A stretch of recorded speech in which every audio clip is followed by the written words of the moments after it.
Hello student. तो आज हम लोग पढ़ने वाले हैं हाइड्रोजन आबंध के प्रभाव। यानी कि इसके पहले वाले क्लास में हम लोगों ने देख लिया था कि हाइड्रोजन आबंध क्या होता है और हाइड्रोजन आबंध कितने प्रकार का होता है, इस सभी के बारे में हम लोगों ने डिस्कस कर लिया था। ओके, तो इस क्लास में हम लोग पढ़ने वाले हैं कि हाइड्रोजन आबंध के प्रभाव, यानी कि जो हाइड्रोजन आबंध होता है उसका प्रभाव कहाँ कहाँ पे पड़ता है, वो किसको किसको, यानी कौन कौन सा ऐसा फैक्टर है जिसको जिसको ये क्या करता है, प्रभावित करता है। क्लियर ना। तो इसके पहले हम आपको पहले वाली क्लास में आपको बता चुके हैं कि हाइड्रोजन आबंध जो होता है क्या होता है और इसके कितने प्रकार होते हैं। ठीक है ना।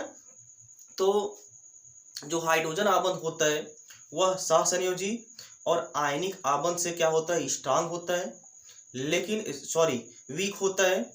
यानी कि जो हाइड्रोजन आबंध होता है, जो आपका हाइड्रोजन बॉन्डिंग होती है, यह आपका सहसंयोजी तथा आयनिक आबंध से क्या होता है, वीक होता है, जबकि वांडर वाल्स फोर्स जो होता है उससे क्या होता है, स्ट्रांग होता है। तो इसका मतलब यह बहुत सारी ऐसी प्रॉपर्टी है जिसको वो क्या कर सकता है, यानी कि प्रभावित कर सकता है। ठीक है ना। तो उसी प्रॉपर्टी को आज हम लोग यहाँ पे देखने वाले हैं कि जो हाइड्रोजन आबंध होता है उसका प्रभाव क्या क्या होता है।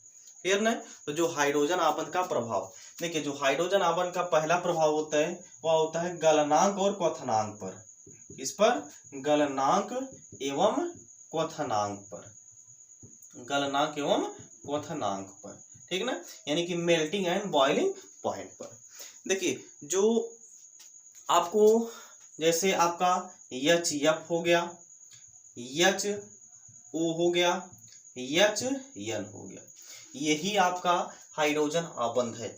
आपको यानी कि मालूम होगा कि हाइड्रोजन आबंध क्या होता है कि जब हाइड्रोजन किसी अधिक विद्युत ऋणात्मक तत्व जैसे फ्लोरीन, ऑक्सीजन और नाइट्रोजन से सीधा जुड़ता है वहां पे, तो वहां पे जो आबंध बनता है उसी आबंध को क्या बोलते हैं, हाइड्रोजन आबंध बोलते हैं। क्लियर ना।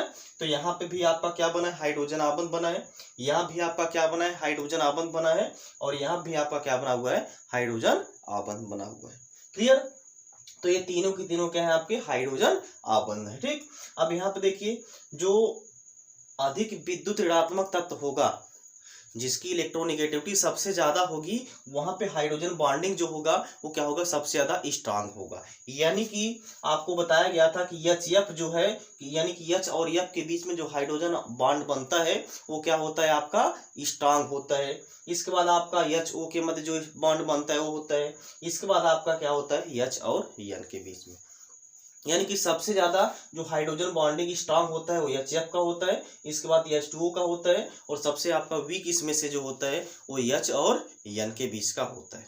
क्लियर ना। तो देखिए जो हाइड्रोजन आबंध होते हैं, जैसे कोई भी मॉलिक्यूल है जिसमें हाइड्रोजन बॉन्डिंग पाई जाती है, जिसमें हाइड्रोजन आबंध जो होता है बनता है, वह आपस में जुड़ करके किसी बड़े क्रिस्टल का निर्माण कर, यानी किसी बड़े जालक का, यानी किसी बड़े मॉलिक्यूल का निर्माण कर लेते हैं, जिसके कारण उनके गलनांक और क्वथनांक क्या हो जाते हैं, बढ़ जाते हैं। क्लियर ना।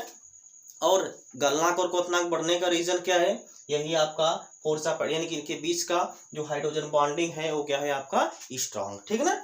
तो एच का हाइड्रोजन बॉन्डिंग जो है यहाँ पे स्ट्रांग होगा, इसका मेल्टिंग और बॉइलिंग पॉइंट क्या होगा, सबसे ज्यादा होगा। इसके बाद आपका क्या होगा, एच और ओ के बीच का जो बॉन्डिंग है इसमें होगा। इसके बाद आपका क्या होगा, एच और हाँ ठीक है, एच और एन के बीच में। क्लियर ना। तो जो गलनांक और क्वथनांक होता है यह कैसे प्रभावित होता है कि जैसे आपका कोई भी मॉलिक्यूल होता है जिसमें हाइड्रोजन आबंध पाया जाता है, वो आपस में जुड़ करके किसी बड़े मॉलिक्यूल का फॉर्मेशन कर लेता है, जिसके कारण उसको, यानी कि उसका जो हाइड्रोजन बॉन्ड होता है उसको ब्रेक करने के लिए हमको ज़्यादा एनर्जी की जरूरत पड़ती है, जिसके कारण उसका मेल्टिंग और बॉइलिंग पॉइंट क्या हो जाता है, आपका हाई हो जाता है, यानी कि बढ़ जाता है। क्लियर। तो ये हो गया आपका पहला फैक्टर, गलनांक एवं क्वथनांक। क्लियर। अब दूसरा जो होता है इसका फैक्टर, मेन फैक्टर इंपॉर्टेंट इसका जो फैक्टर होता है वो होता है आपका, यानी कि नंबर 2 इसका क्या होता है, सॉल्युबिलिटी, यानी कि विलेयता। दूसरा जो होता है फैक्टर प्रभावित करने वाला वो क्या होता है, विलेयता, यानी कि सॉल्युबिलिटी, विलेयता यानी कि सॉल्युबिलिटी, सॉल्युबिलिटी। क्लियर है। तो दूसरा इसका फैक्टर जो होता है वो क्या होता है, सॉल्युबिलिटी यानी कि विलेयता। क्या विलेयता भी हाइड्रोजन आबंध पर प्रभावित होती है, यानी कि विलेयता भी हाइड्रोजन आबंध पर डिपेंड करती है? तो बिल्कुल डिपेंड करती है, बहुत ही इंपॉर्टेंट फैक्टर है। अगर हाइड्रोजन बॉन्डिंग नहीं होती तो जो एथिल एल्कोहल होता है वो आपका H2O में सॉल्युबल नहीं होता है, ठीक है ना। चूंकि देखिए जो आपका एथिल एल्कोहल है, जो आपका C2H5OH है, ये आपका एक ऑर्गेनिक कंपाउंड है। ये क्या है? एक ऑर्गेनिक कंपाउंड है, यानी कि एक कार्बनिक यौगिक है। और कार्बनिक यौगिक है तो यह अकार्बनिक यौगिक में नहीं सॉल्युबल होना चाहिए, क्योंकि यहाँ पे क्या है आपका नॉन पोलर है, क्लियर ना। जबकि H2O आपका कैसा होता है? H2O आपका कैसा होता है? पोलर होता है, ठीक है ना। तो एक नॉन पोलर किसी पोलर में सॉल्युबल नहीं हो सकता है। लेकिन आप देखते हैं कि जो ये C2H5OH है ये आपका H2O में सॉल्युबल है, यानी कि घुल जाता है। इसका रीजन क्या होता है? तो इसका रीजन होता है हाइड्रोजन बॉन्डिंग। क्या होता है? Hydrogen bonding. जैसे देखिए HO यहाँ पे H है, इसके बाद इधर C2H5OH जैसे है, HO इधर है आपका C2H5, फिर इधर आपका HOH, फिर HO यहाँ पे C2H5। देख रहे हैं आप, यहाँ पे क्या बन रहा है? Hydrogen bonding. यहाँ भी क्या हो रहा है? Hydrogen bonding. यहाँ भी क्या हो रहा है? Hydrogen bonding. इसी हाइड्रोजन बॉन्डिंग के कारण, इसी हाइड्रोजन आबंध के कारण जो आपका एथिल एल्कोहल होता है वह वाटर में सॉल्युबल होता है, यानी कि वह जल में क्या होता है? विलेय होता है। तो विलेयता भी क्या होती है? जल में यानी कि विलेयता भी जो होती है वो किस पे डिपेंड करती है? हाइड्रोजन बॉन्डिंग पे डिपेंड करती है। जैसे आपका जो तेल होता है यानी कि ऑयल होता है, ऑयल क्या वाटर में सॉल्युबल है? यानी कि ऑयल क्या पानी में घुल जाता है?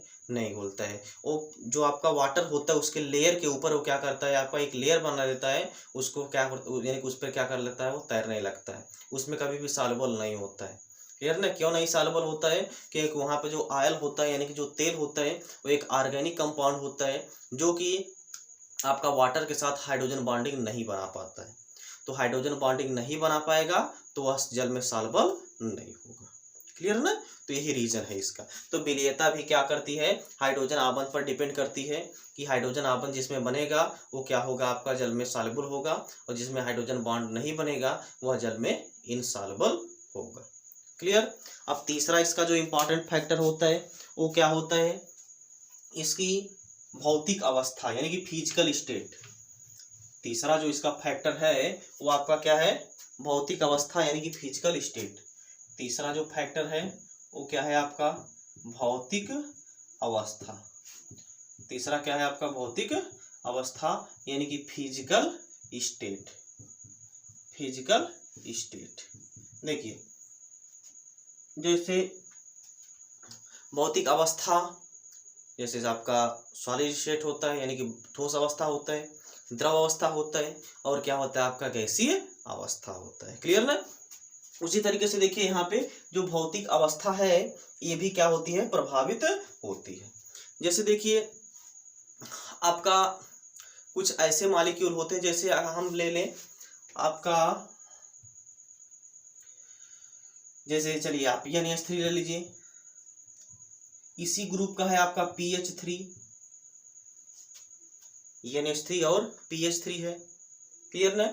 जबकि ये जो होती है वह गैसियस स्टेट में होती है, जबकि यह आपका यानी कि यह जो होता है यानी कि इसका स्टेट क्या होता है? चेंज होता है। इसकी अवस्था जो होती है वो परिवर्तित होती है, लेकिन यह आपका कैसी होती है? आपकी गैसीय अवस्था में पाई जाती है। क्यों यह गैसीय अवस्था में पाई जाती है? क्योंकि यहाँ पे अमोनिया में क्या होता है? आपका हाइड्रोजन बॉन्डिंग। इसमें आपका हाइड्रोजन आबंध पाया जाता है, जबकि PH3 में हाइड्रोजन आबंध नहीं पाया जाता है, जिसके कारण यह गैसीय अवस्था में यहाँ पे उपस्थित होता है। बात समझ में आ रही ना। यानी कि यह किस स्टेट में रहता है? आपका गैसीय स्टेट में रहता है, जबकि यह किसी दूसरे स्टेट में रहता है। क्यों? क्योंकि यह यानी कि जबकि सेम ग्रुप का है, ये आपका 14 हमें लग रहा है 15 ग्रुप का है, ठीक है, ग्रुप 15 का है, ठीक है। ये भी आपका 15 ग्रुप का है। इसका एटॉमिक नंबर जो होता है वो 7 होता है, इसका एटॉमिक नंबर कितना होता है? 15 होता है, ठीक ना। इसके भी आउटर मोस्ट में कितना इलेक्ट्रॉन हो जाएंगे? 2 यानी कि 5 हो जाएंगे। इसके भी आउटर मोस्ट में कितना हो जाएगा? 2 8 × 5 हो जाएंगे, ठीक ना। तो दोनों के आउटर मोस्ट में इलेक्ट्रॉनों की संख्या जो है वो सेम है। तो ऐसा क्या रीजन है कि यह जो है वो गैसियस स्टेट में है, जबकि यह आपका इसका स्टेट क्या होता है? चेंज होता है। इसका क्या रीजन है? इसका रीजन यही होता है due to the hydrogen bonding, क्योंकि इसमें क्या होता है? हाइड्रोजन बॉन्डिंग होता है, जबकि इसमें हाइड्रोजन बॉन्डिंग नहीं होता है। हाइड्रोजन आबंध के कारण इसकी अवस्था जो होती है वो क्या होती है? परिवर्तित हो जाती है। क्लियर? तो ये था आपका हाइड्रोजन आबंध के प्रभाव। इसका और कोई प्रभाव होगा तो उसको हम नेक्स्ट क्लास में इसको डिस्कस करेंगे, ठीक है ना। अब मिलते हैं नेक्स्ट क्लास में। जय हिंद।